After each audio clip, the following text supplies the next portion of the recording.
Assalamualaikum warahmatullahi wabarakatuh.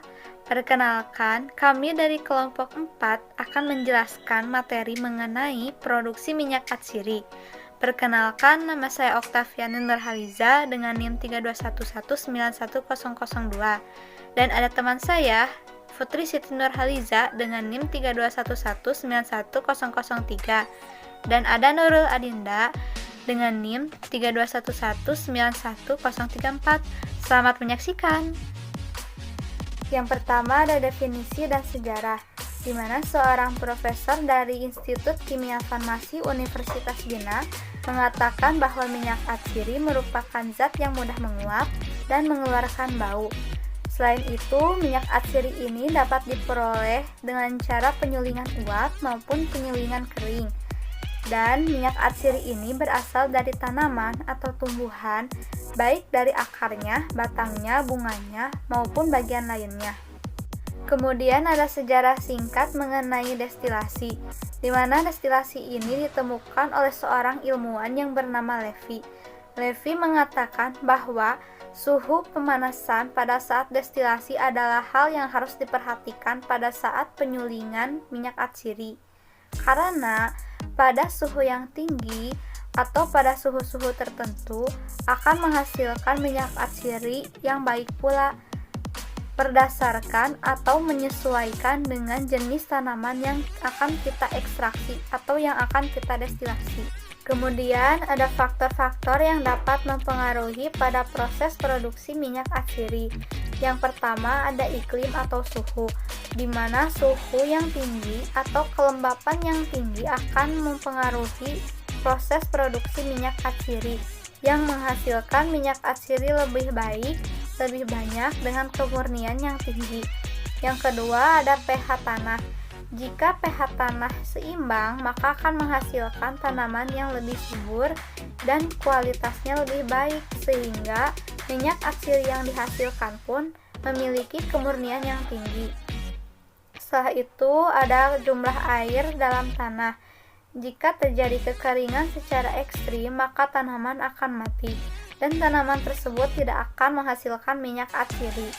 Selain itu, jika kelebihan air pun akan membusukkan tanaman. Tanaman tersebut tidak akan menghasilkan minyak atsiri. Kemudian ada serangga atau mikroorganisme. Beberapa serangga mikroorganisme dapat membunuh suatu tanaman, sehingga tanaman tersebut tidak akan menghasilkan minyak atsiri. Setelah itu ada biomasa yang digunakan, di mana biomasa ini tergantung pada tanaman-tanaman tertentu. Misalnya pada mawar, biasanya yang diekstraksi atau didestilasi, yang diambilnya tuh bunganya untuk menghasilkan suatu minyak atsiri. Begitupun dengan tanaman lainnya, tergantung biomasa yang digunakan dan minyak atsiri apa yang kita inginkan. Kemudian ada waktu panen. Waktu panen juga dapat mempengaruhi proses produksi minyak atsiri, karena pada pukul 6 pagi sampai 9 pagi merupakan waktu panen yang paling utama, yang paling baik dalam panen tanaman yang akan dihasilkan minyak atsiri, atau pada waktu senja, yaitu sore ketika pukul 4 sore sampai 6 sore. Kemudian ada proses pembentukan tanaman untuk menghasilkan suatu minyak atsiri. Yang pertama adalah pemilihan bibit. Sebagaimana jika kita ingin memiliki atau menghasilkan minyak atsiri yang lebih baik, maka bibit yang ditanam haruslah bibit yang unggul. Kemudian ada persemaian. Persemaian ini dilakukan dengan cara memilih tanah yang memiliki pH yang seimbang, dengan jumlah air yang seimbang pula, tidak lebih dan tidak kurang. Kemudian dilakukan penanaman benih. Setelah dilakukan penanaman benih, kita tunggu lalu kita panen. Panennya itu harus diperhatikan, karena waktu panen yang baik untuk tanaman yang menghasilkan minyak atsiri adalah pada pukul 6 sampai 9 pagi atau 4 sore sampai 6 sore. Kemudian dilakukan pemotongan pada tanaman. Mengapa harus dipotong terlebih dahulu? Karena tanaman yang akan kita ekstraksi harus memiliki luas permukaan yang lebih besar, sehingga lebih mudah diekstraksi atau didestilasi, dan reaksinya pun lebih cepat. Kemudian dilakukanlah ekstraksi atau penyulingan. Setelah itu diperoleh minyak atsiri. Kemudian ada proses produksi minyak atsiri dilakukan dengan cara ekstraksi, destilasi uap maupun destilasi kering, di mana ekstraksi dilakukan kebanyakannya pada proses produksi minyak atsiri sitrus.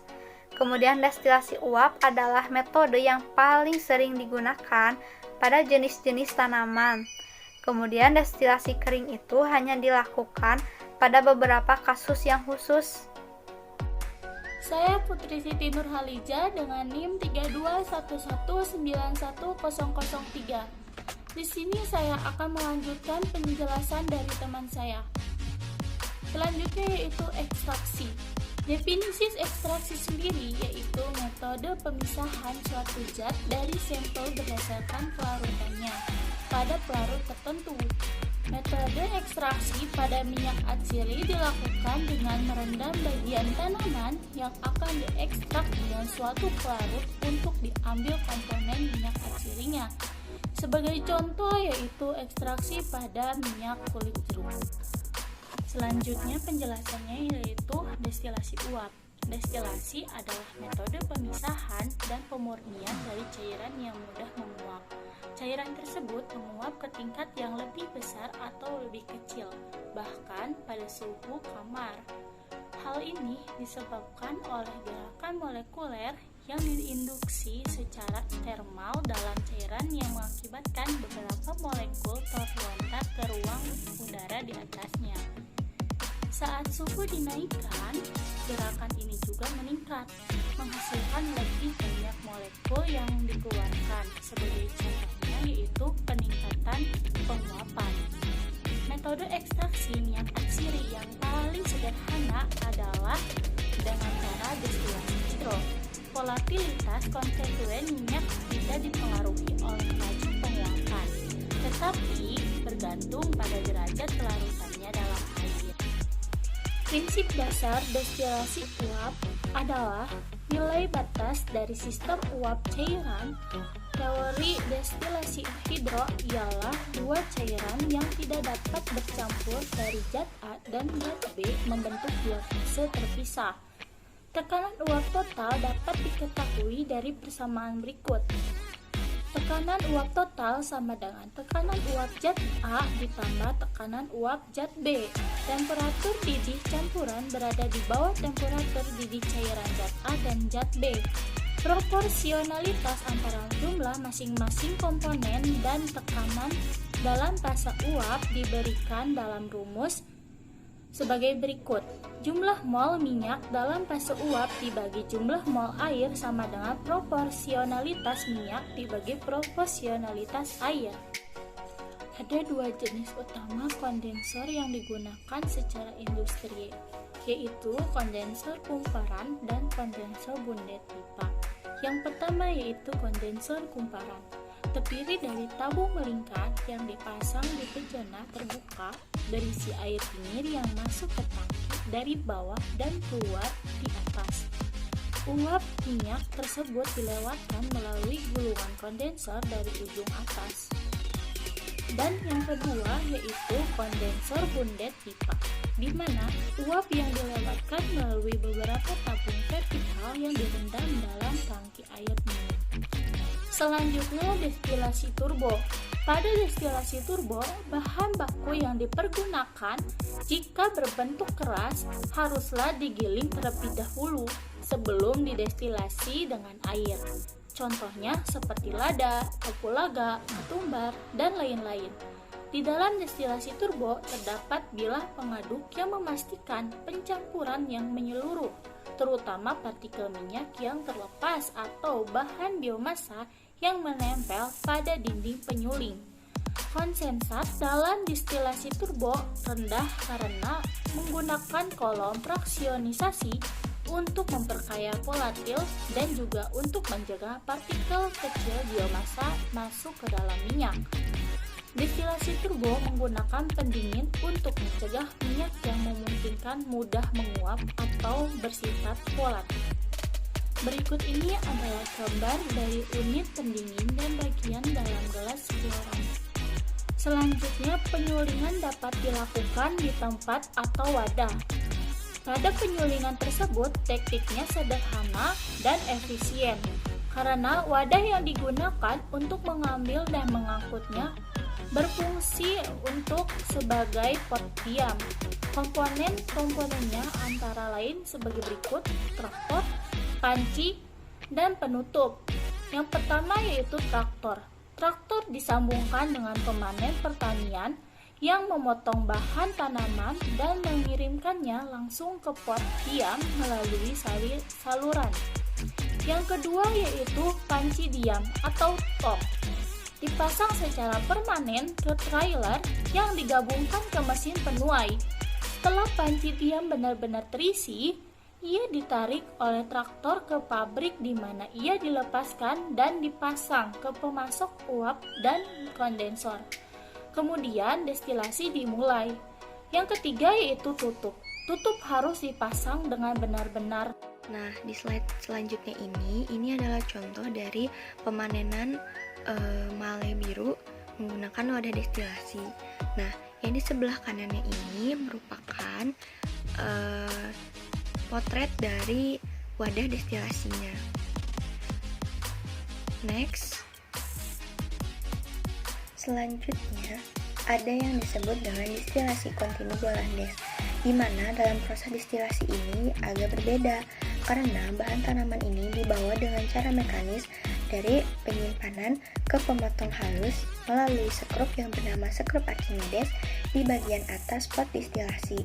Bahan tanaman dikompresi oleh sekrup vertikal lain dan diangkut ke dalam ruang yang kemudian ditutup di bagian belakang tetapi terbuka di bagian depannya. Nah, selanjutnya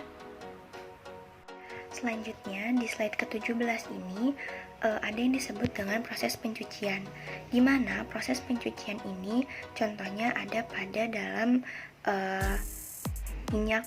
perawatan minyak jeruk. Nah, proses ini memanfaatkan polaritas dari tiap-tiap unsur minyak esensial. Nah, di mana nanti itu ditambahkan ke pelarut yang dipilih, lalu dilakukan pengadukan yang lama. Ini biasanya digunakan untuk menghilangkan beberapa konstituen minyak yang lebih polar. Nah, selanjutnya juga ada yang disebut dengan istilah minyak terlipat atau pekat, di mana komponen-komponen ini yang tidak kita inginkan hilang melalui destilasi vakum tinggi. Next. Seperti yang kita ketahui bahwa minyak atsiri ini sangat berperan penting dalam kehidupan manusia. Nah, contoh-contohnya ini di dalam industri kecantikan seperti make up, skincare, parfum, maupun aromaterapi dan sebagainya. Nah, sebuah penelitian mengatakan bahwa perusahaan ini mengontrak hampir 70% dari produksi minyak atsiri di seluruh dunia. Ini jelas merupakan permintaan yang sangat tidak mungkin, di mana karena di dalam faktor pertumbuhan dalam minyak atsiri ini dibutuhkan iklim. Nah, iklim ini tidak ada yang bisa memastikan bahwa kondisi iklim ini tidak akan berubah. Nah, jika kita lihat dalam sudut pandang yang berbeda, secara finansial bagi petani lebih penting untuk bercocok tanam selain tanaman minyak atsiri. Nah, tanggung jawab kita sebagai manusia, mahasiswa, terlebih lagi atau lagi sebagai pelajar merupakan tanggung jawab kita untuk kelanjutan dari keberlangsungan minyak atsiri ini. Mungkin nanti dalam beberapa tahun ke depan minyak atsiri ini bisa diperkirakan hilang jika permintaan di dalam seluruh dunia ini terus meningkat. Nah, komponen dalam minyak atsiri ini juga sama-sama berlabel karsinogenik, termasuk safrol, asaron, metilegel, dan elemisin. mereka juga selain dipengaruhi oleh penyakit-penyakit tanaman lainnya, mereka juga dapat menghancurkan total panen. Next. Nah, setelah pemaparan ini dapat ditarik sebuah kesimpulan di mana minyak atsiri ini memiliki masa depan yang sangat-sangat baik. Nah, terlepas dari batasan regulasi bahan berbahaya, dan masalah dermatologi serta masalah dengan harga, produksi minyak esensial dunia akan selalu meningkat. Nah, selain dalam dunia kecantikan juga, minyak atsiri ini biasanya digunakan oleh berbagai masyarakat, digunakan untuk obat-obat dari tanaman-tanaman tradisional karena dipercayai dapat memiliki manfaat yang sangat banyak. Next. Nah, kenapa masyarakat menjadikan minyak atsiri ini sebagai obat tradisional? Karena beberapa dari tanaman minyak atsiri ini memiliki aktivitas antibakteri maupun anti jamur. Sementara ada juga yang bersifat untuk membantu pencernaan makanan. Nah, karena penggunaannya ini adalah multi campuran komponen dengan komponen yang agak bervariasi, penggunaan obat dari seluruh minyak agak berkurang. Alasannya adalah bahwa konstituen minyak atsiri tunggal lebih mudah untuk menguji keefektifan dan efek samping pada penggunaannya. Terlepas dari semua itu, penggunaan minyak atsiri atau minyak esensial ini sangat-sangat diperlukan bagi setiap masyarakat maupun makhluk hidup lainnya. Nah, selanjutnya, kesimpulan yang dapat kita ambil dari seluruh pembahasan yang telah kita bahas dalam PowerPoint ini, dalam bab 4 produksi minyak atsiri ini, dapat ditarik kesimpulan bahwa masa depan emas dapat diprediksi untuk produk alami yang bermanfaat, yaitu minyak atsiri. Terima kasih. Sekian dari kelompok kami. Terima kasih atas partisipasinya. Jangan lupa like dan subscribe. Wassalamualaikum warahmatullahi wabarakatuh.